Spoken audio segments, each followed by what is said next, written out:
Hello students, so welcome to my next online class. So in this class I am going to discuss the syllabus for your unit test.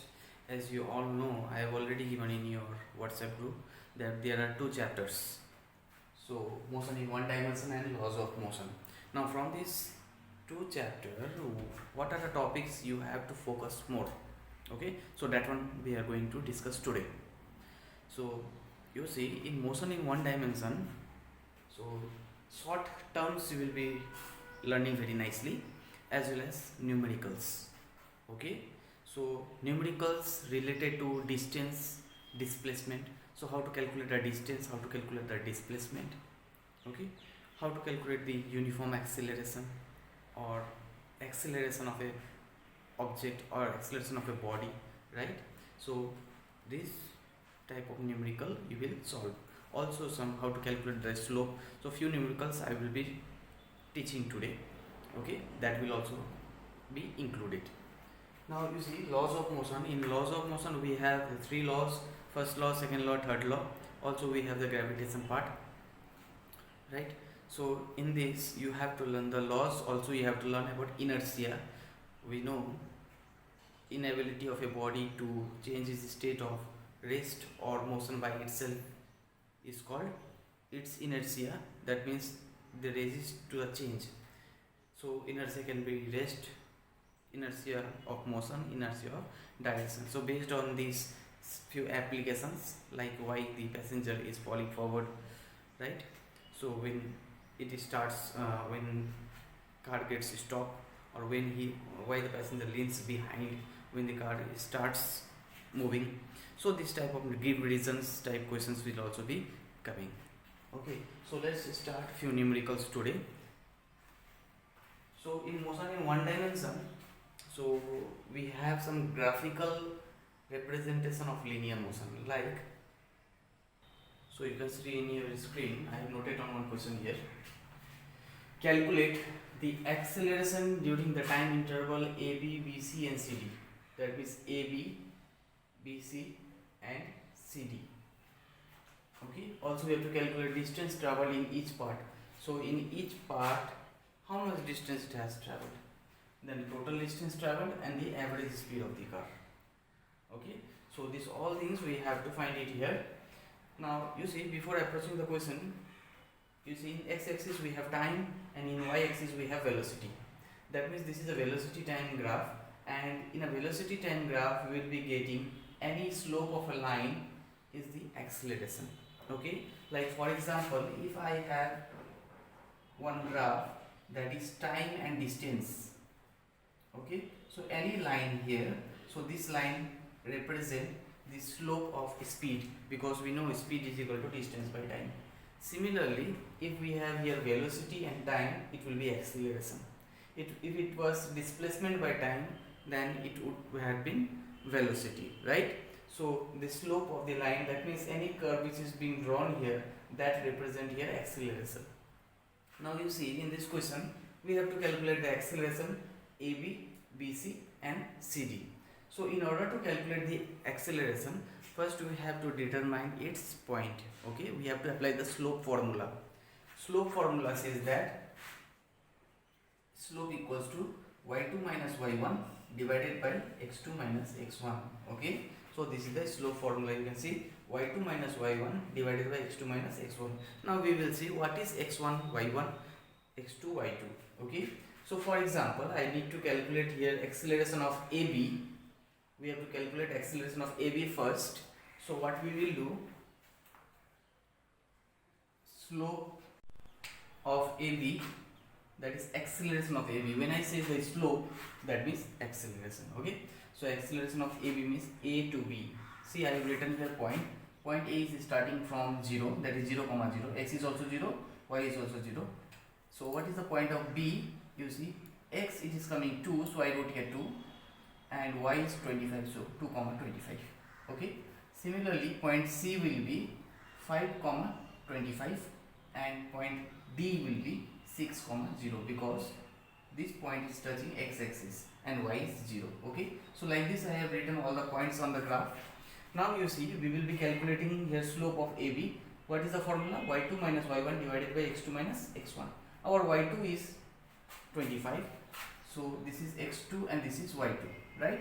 So y2 minus y1, that means 25 minus 0 divided by 2 minus 0. Okay, so after calculation, how much did you get? 12.5 meter per second square.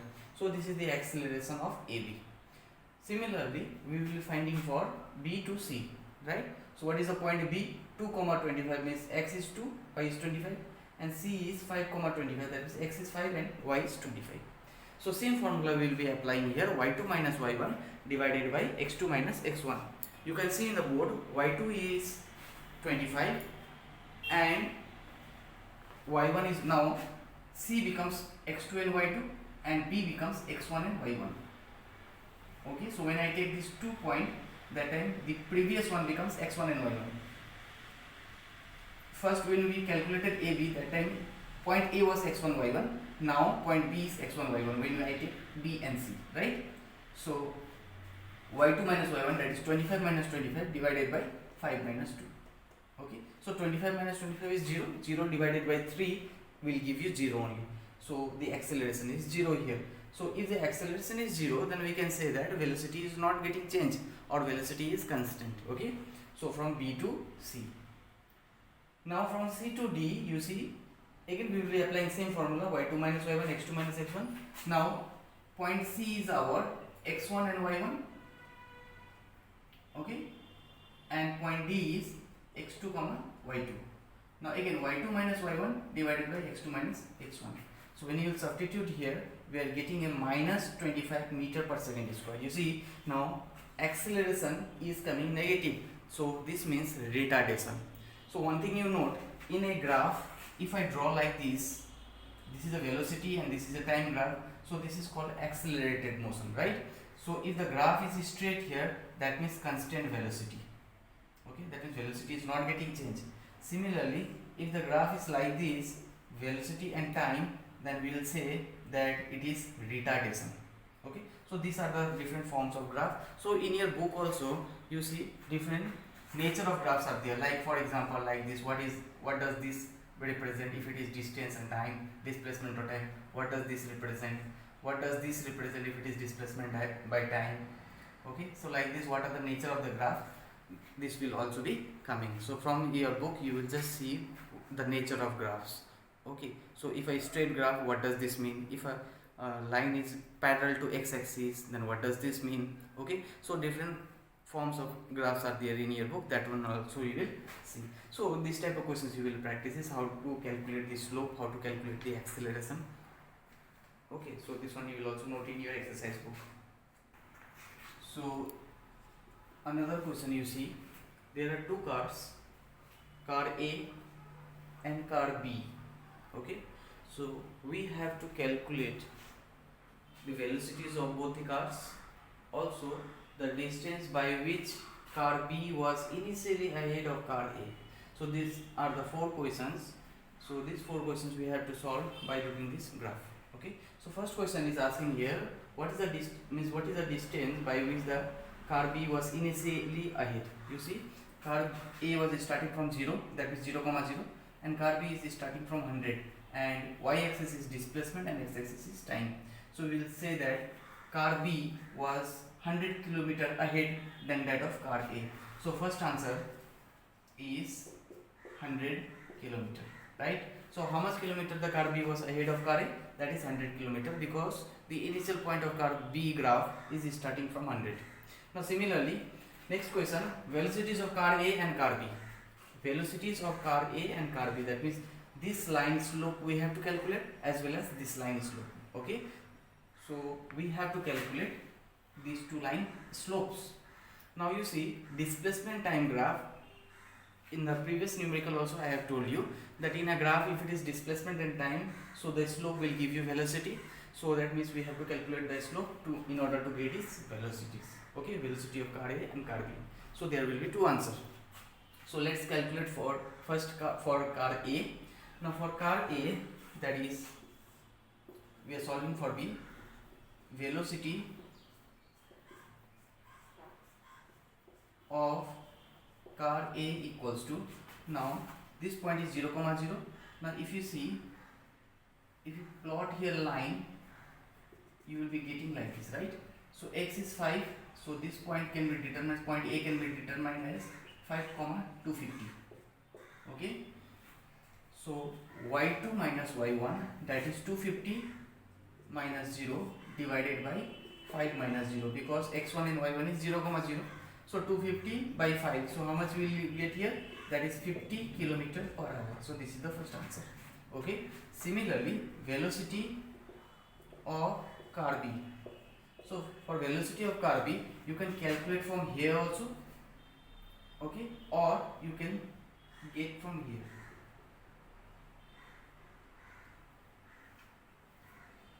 Okay, we can get the slope of this way also. Now you see y2 minus y1. So if I consider for this point y2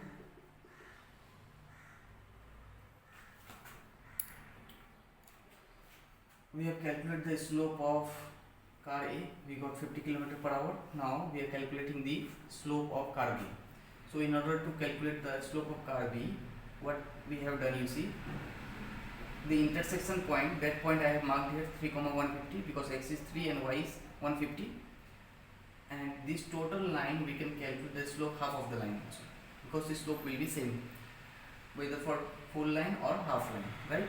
Now this point is 0, 100, because y is 100 and x is 0, so we will calculate this portion. Okay, so if we calculate the slope of this portion, then that is the slope of the car B.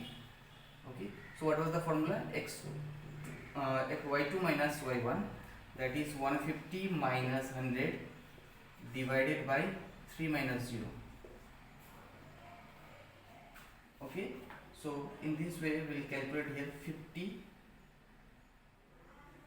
kilometer per hour, or you see here 50 by 3 kilometer per hour, because 150 minus 100 is what? 50 divided by 3, that is 50 by 3 kilometer per hour. Okay, so likewise we will be calculating for the slope of car A and car B. Just we need to remember the formula y2 minus y1 divided by x2 minus x1. So next question we see time taken by car A to catch car B. So at what point of intersection car A and car B both are intersecting? At what time? That is at 3 hours. So this answer, point number C answer is 3 hours. Point number A answer was 100 kilometer. Point number B answer, we got two answers, that is 50 km and 50 by 3 km per hour. Now next, point number 4, distance from start when the car A will catch car B. So at when car A and car B both are intersecting at this point at 3 hours. So if you see here, that is 150 km. So 150 km is the answer. So fourth answer is 150 km. Okay. So at 150 km both the car will catch each other. So like this we will be solving few numericals. Okay, now you see you have to solve few numericals based on distance and displacement, already I told you. Also you have to see the graph, the nature of graph. So when it is accelerated motion, when it is retardation. Okay, also we need to calculate total distance traveled by a body. Like for example, in the first question here today, which one we have solved,